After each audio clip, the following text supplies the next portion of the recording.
Hablemos con Gonzalo Luis, ¿cierto? Desde el Café Arte Bonito de la Galería Fontana, segundo piso, acá en Viña del Mar, ¿cierto? Transmitiendo para Chile y para todo el mundo a través de la red de redes y el internet. Así es, estamos conversando de Evangelio y ayuda social.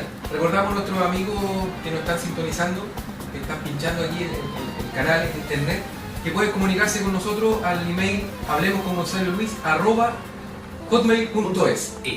También pueden ingresar a nuestro Facebook, que sería www.facebook.com/Hablemos con Gonzalo Luis. Queremos hacernos amigos de ustedes, queremos conversar, cualquier duda, consulta, nos puede escribir y en los programas vamos a estar comentando, ¿cierto?, lo que a usted realmente le interesa. Y hoy día es un tema que realmente a usted, si no le interesa, va a tener que comenzar a interesar. Así es. Exactamente. Si no tiene la conciencia de ayudar a los demás. Esperamos que hoy día podamos ayudar en algo, quizás hacer un poquito la voz de Dios. No quiero presumirme tampoco en ese sentido.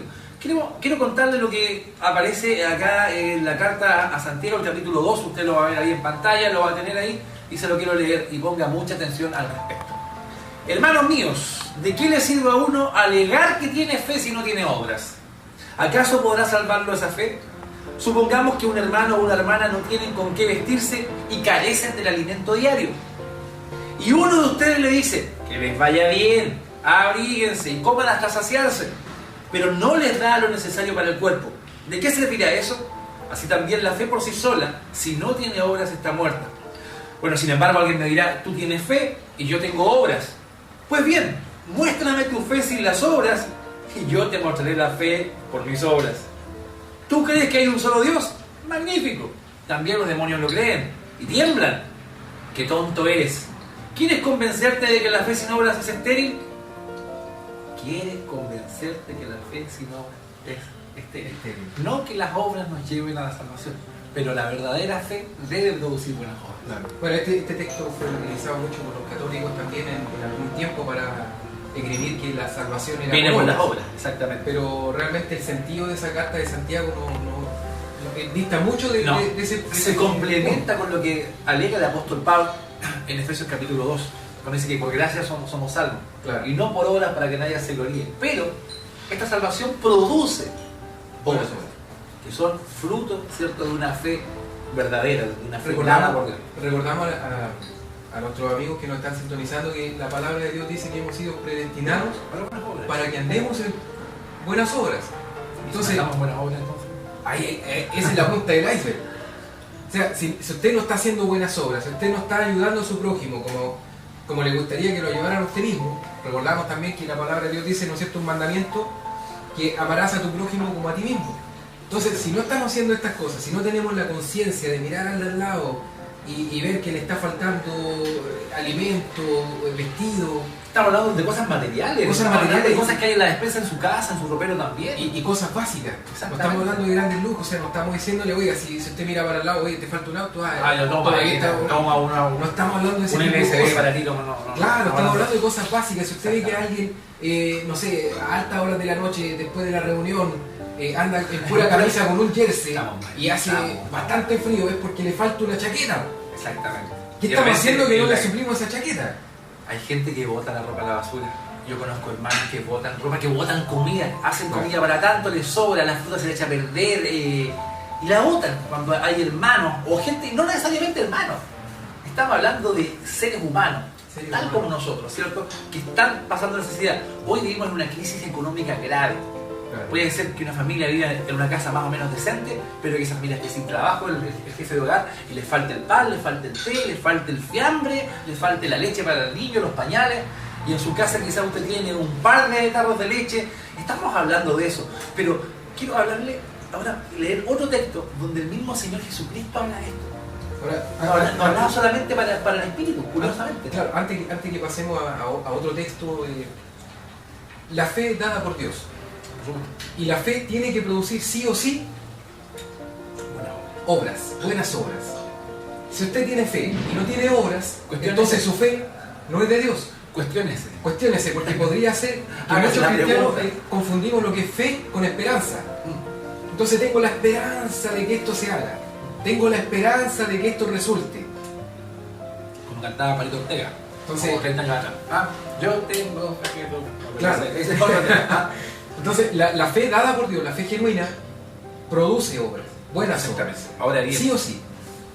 ahora bien, quizás alguien puede decir, pero yo estoy haciendo buenas obras, yo predico el Evangelio, yo me paro todos los días en la esquina y estoy predicando a este vecino.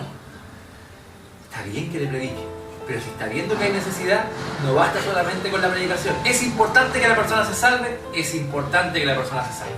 Claro. Pero sí, si usted está viendo que tiene necesidad, no tiene que recibir ninguna revelación angelical ni espiritual, sino que la palabra está escrita y dice... El hecho de predicar también, somos comisionados por el Señor a predicar el Evangelio. Sí, Entonces, sí. ese es otro tema, no lo cataloguemos como una buena obra. Exactamente. No, Estamos cumpliendo con algo que el Señor nos mandó. Nada más. Es curioso que Mateo, en el capítulo 25, el Señor haga un tremendo llamado, sobre todo en lo que es el tema del fin del mundo, cuando se habla del juicio de las naciones, cuando separa a las ovejas y a las cabras. Mira, quiero leer, querido Luis. Dice, cuando el Hijo del Hombre venga en su gloria con todos sus ángeles, se sentará en su trono glorioso. Todas las naciones se reunirán delante de él y él separará a unos a su izquierda y a otros a su derecha. ¿Cierto? Pondrá las ovejas a su derecha y las cabras a su izquierda. Entonces dirá el rey a los que están a su derecha: vengan ustedes, a quienes mi Padre ha bendecido, reciban su herencia, el reino preparado para ustedes desde la creación del mundo. Escucha esto: porque tuve hambre y ustedes me dieron de comer. Tuve sed y me dieron de beber. Fui forastero y me dieron alojamiento. Necesité ropa y me vistieron. Estuve enfermo y me atendieron. Estuve en la cárcel y me visitaron. Y le contestarán los justos, ojo: Señor, ¿cuándo te dimos hambriento y te alimentamos, o sediento y te dimos de beber? ¿O cuándo te dimos forastero y te dimos alojamiento? ¿O necesitado de ropa y te vestimos? ¿Cuándo te dimos enfermo o en la cárcel y te visitamos? El rey les responderá: les aseguro que todo lo que le hicieron por uno de mis hermanos, aún por el más pequeño, lo hicieron por mí. Y después se da vuelta al tema y le dice exactamente lo contrario a los que están a su izquierda, y también le repiten: ¿cuándo te dimos? Así, cuando ustedes no lo hicieron a uno de estos más pequeños, más necesitados, más débiles, no me lo hicieron a mí. Así es terrible. Entonces, entender, y cuando se lo hace, ayudamos a alguien, en el fondo estamos ayudando al Señor mismo. Ese alguien está representando, sea quien sea, está representando al Señor. Así es bastante fuerte. Yo he quedado de una pieza por eso. Y no tiene mucha hermenéutica. Basta con leerlo. Basta con leerlo, y cualquier persona normal, con un raciocinio normal, podría entenderlo perfectamente y aplicarlo. Lo que pasa es que muchas veces leemos este texto y no lo queremos entender. Nos cerramos. Lo espiritualizamos. Claro. Yo le voy a dar alimento espiritual a este hermano. Pero si tú ves que está pasando necesidad, no basta con eso entonces. Y Cristo nos exige, como cristianos, tener conciencia social, el saber dónde estamos parados, saber lo que está pasando a nuestro alrededor. El tema es, como mencionábamos al principio, muchos de nosotros vivimos en un tercer cielo. Muchos evangélicos viven así. Claro, y vivimos haciendo guerra espiritual, y vivimos por allá en las regiones celestes, y resulta que estamos acá. Estamos parados en esta tierra, tenemos que trabajar. Hay algunos que sencillamente se dedican a vivir un evangelio de demonios, ¿no es cierto? Un evangelio de prosperidad, y se olvidan de que tienen que trabajar, que tienen que atender a sus familias. Se olvidan de todas las cosas, y vemos hermanos totalmente dejados de su aseo personal, inclusive porque están inmersos en el tercer cielo. Entonces se olvidan hasta de ducharse. Y se pasan 1 o 2 semanas en la misma, y van de la casa en otra, y van de vigilia en vigilia, y al final hacen un maltrato de su cuerpo, porque no duermen bien, pasan de la noche de una vigilia al trabajo, del trabajo a otra vigilia, y es un tema de mayordomía. Pero fíjate que hay, por el otro lado, sí hay, gracias a Dios, instituciones cristianas que han entendido este tema. Sí. Que han entendido. Hay buenas instituciones a nivel mundial, como es Visión Mundial, World Vision, ¿cierto?, que trabaja acá en Chile hace bastantes años. Lo que es el Ejército de Salvación, que es una de las instituciones que está trabajando fuertemente, ¿cierto? Acá en Valparaíso tiene un hogar de acogida de hombres. La gente de la calle va a dormir allá, recibe alimento. ¿Qué decir del Hogar de Cristo, de otras fundaciones que sinceramente están poniendo todos sus recursos en ayudar a la gente? Pero nosotros a veces nos hemos conformado un poquito con quizás dar la monedita de vuelta al supermercado. Qué bueno que mencionaste ese tema. Porque estamos haciendo, no, yo aporto tanto, o damos una limonita de repente, pero tener conciencia social creo que debe afectar a toda nuestra manera de ser como cristianos. Si bien es cierto, hay instituciones que se dedican exclusivamente a hacer ayuda social, a levantar drogadictos, ¿no es cierto?, a gente que está en escasa pobreza. Pero por otro lado, tenemos iglesias que también se dedican a hacer ayuda social. Porque estas son instituciones internacionales, ¿no es cierto?, algunas a nivel nacional solamente. Algunas cristianas, otras no cristianas. Claro, pero hay iglesias que se dedican también a tener una parte que hacen ayuda social, lo cual encuentro muy positivo. Bastante bueno. Sí. Pero yo quisiera tener ahí un paréntesis, ¿no es cierto?, hacer un hincapié o marcar un precedente respecto a tener el equilibrio. Exactamente. Porque hay muchos que se dedican demasiado a la ayuda social. Solamente, ¿no es cierto?, iglesias que se vuelcan a hacer ayuda social y lo cual no es malo. ¿Cuándo se transforma en malo? Cuando dejan de predicar el evangelio. No, eso es que no. Cuando solamente le llevan el kilo de pan, ¿no es cierto?, Claro. un kilo de arroz y una botella de aceite, Claro. y se lo dejan y Dios te bendiga y se fueron. Claro. Y no vuelven por... Y no vuelven, No y regresan tampoco con le lo- entregaron lo más importante que es el evangelio. tratado, claro, exactamente. Sí, no, ahí tenemos que mantener un sano equilibrio entre estos dos puntos de vista. O sea, no puntos de vista, esto es el evangelio integral. La iglesia primitiva se preocupaba bastante de esto. Si ustedes ven, si me acompañan, en el libro de Hechos de los Apóstoles, ¿cierto? Se ve claramente que la primera comunidad cristiana no poseían nada ellos mismos, sino que vendían todas las cosas. Mientras las traían. tú buscas la cita, quiero recordarle a nuestros amigos que este tema, así como todos los temas que nosotros conversamos acá en el programa, van a estar apareciendo en la página del canal. Exactamente. El www que está apareciendo en pantalla también, www.conexiondirirectatv.es.tl. Allí ustedes pinchan el link programas y ahí va a aparecer Hablemos con Gonzalo Luis, van a aparecer los temas, fotografías y harta información. Exactamente. Mira, lo que dice en Hechos capítulo 2 también, dice, todos los creyentes estaban juntos y tenían todo en común. Es una cuestión que ahora sería bastante difícil de realizar, pero la Biblia es clara. Vendían sus propiedades y posesiones y compartían sus bienes entre sí según la necesidad de cada uno. No dejaban de reunirse en el templo, ¿cierto? Compartían el pan con alegría y sencillez de corazón, según la necesidad de cada uno. Eso es bastante importante, así hincapié en eso, según la necesidad de cada uno. Hay iglesias donde se ha implementado, ¿cierto?, el tema de la despensa. Yo participo en una iglesia, ¿cierto?, donde se activa esto, el tema de la despensa, y hay gente de la iglesia que ha caído en momentos de dificultad económica y se le está tratando de ayudar. Los recursos han mermado, pero ¿sabes qué? Cuando más damos, Dios más nos bendice. Así es. La Biblia dice que esa frase más vale dar que recibir. Esa frase denota que había una preocupación en la iglesia primitiva de ver cuál era la realidad de cada familia, de cada persona, porque le daban según la necesidad de cada uno. Entonces no es que tuvieran un molde y dijeran ya, tanto es para cada uno, claro, sino que ellos se preocupaban.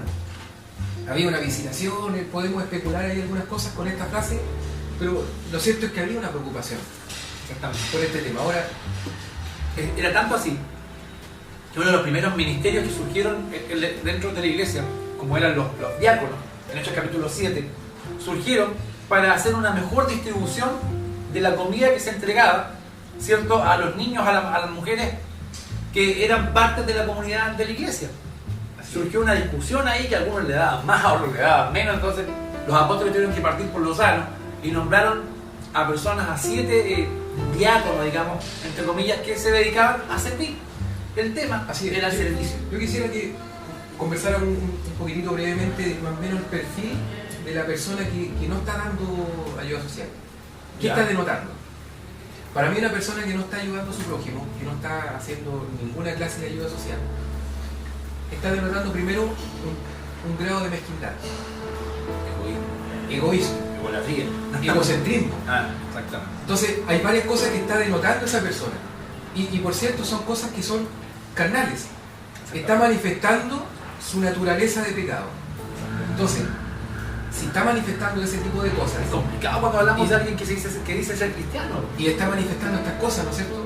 Como decíamos hace un rato, podría cuestionarse entonces si realmente es lo que dice ser. Ahora, yo no quisiera ser tan tajante y decir que no es salvo, pero sí pudiera yo aventurarme y decir que esta persona deja mucho que desear en su santificación. en su vida cotidiana, Es verdad. en sus devocionales, en su oración, ¿no es cierto?, en su vivir, porque nos está manifestando la naturaleza de Dios. Es verdad. Y el apóstol Pablo, ¿no es cierto?, nos invitaba a que vivemos el fuego del don de Dios que está en nosotros. Y el don que está en nosotros, que es de Dios, es la salvación. Exactamente. Es la gracia que nos depositó en nosotros. Ese es el fuego del don que está en nosotros. Y tenemos que avivarlo. Ahora bien, Jesús tuvo mucha conciencia social. De hecho, también el Señor nació en un ambiente relativamente pobre. Los teólogos hablan en la Biblia acerca de la Biblia de la opción preferencial de Dios por los pobres. Es curioso que el Evangelio de Mateo diga bienaventurados los pobres en espíritu, pero el Evangelio de Lucas diga bienaventurados los pobres. ¿Te fijas? Cierta vez el Señor estaba rodeado de una multitud que había pasado ya un par de días con él y los discípulos pensaban despedirlo. Dijeron: maestro, despide a la gente para que vayan a sus casas y puedan comer. Claro. El Señor les lanza una bomba a los discípulos cuando le dice: denle ustedes de comer. Denle ustedes de comer. Oye, si hiciéramos ese ejercicio mental y pudiéramos ponernos en los zapatos de Dios, yo creo que sí, tomando la tenemos cabeza. tanta gente, ¿no es cierto?, y decimos: oye, dale tú de comer. De hecho, uno de los discípulos se acercó al Señor y dijo: Señor, pero ni con 200 denarios, ni con el salario de un año podemos darle a toda esta gente. Pero bueno, a ver, ¿qué tienen ahí? Bueno, ya conocemos el resto de la historia, ¿cierto?, de los 5 panes y los 2 peces. Pero el tema de fondo, aparte del milagro de la multiplicación, que el Señor ciertamente lo hizo porque era Dios hecho hombre, ¿cierto?, y podía hacerlo, era el tema de la conciencia del Señor por tener a la gente alimentada. Claro. Por alimentar a la gente, o sea, la gente no merecía nada, mucha gente estaba ahí, ¿cierto?, solamente escuchando, pero el Señor se preocupó: darles vosotros de comer, darles de comer. Se suma a lo que leíamos en Mateo capítulo 25, habla de abrigo, habla de visitar a la gente en el hospital, Claro. habla de visitar a la gente en la cárcel. Cosas que de repente nosotros las encontramos como de otra manera. ¿Qué tengo que estar haciendo yo en el hospital? No tengo tiempo para eso. ¿Qué tengo que ir a ver a alguien en la cárcel? Más encima, alguien quizá que se merece estar ahí. ¿Ah? En el fondo yo resumiría todo al punto de manifestar el amor de Dios. Si yo digo tener el amor de Dios, ¿no es cierto?, pero no lo estoy manifestando. Estamos hablando como habla el apóstol Juan en Primera de Juan, el que dice que ama a Dios pero aborrece a su hermano. ¿Cómo puede amar a Dios a quien no lo ve? Si no ama a su hermano, a quien sí ve. A quien está bien. Dice el tal es mentiroso. Entonces yo quisiera hacer hincapié ahí. Si no estamos haciendo ayuda social, para mí el piso es realmente tener una vida consecuente, tener una vida de santidad, buscar la presencia de Dios. Los devocionales son bastante importantes. Hoy día nos levantamos sumamente apurados, ¿no es cierto?, salimos de nuestros hogares, no nos damos el tiempo de orar con nuestra familia, no nos damos el tiempo de leer una porción bíblica antes que los hijos se vayan al colegio. No nos tomamos el tiempo. Y salimos como pajaritos, ¿no es cierto?, y en el camino: ¡ay, Señor, que pase luego el amigo! Y esa fue la oración del día. Entonces eso se manifiesta después. Claro. En nuestra vida diaria. Que vamos haciendo. Llevándolo a otra parte. Estamos también se habla mucho de consideración. Sí, no, dime. Recordamos que estamos acá en la cafetería Arte Bonito. Nos vamos a ir a una pausa y ya regresamos.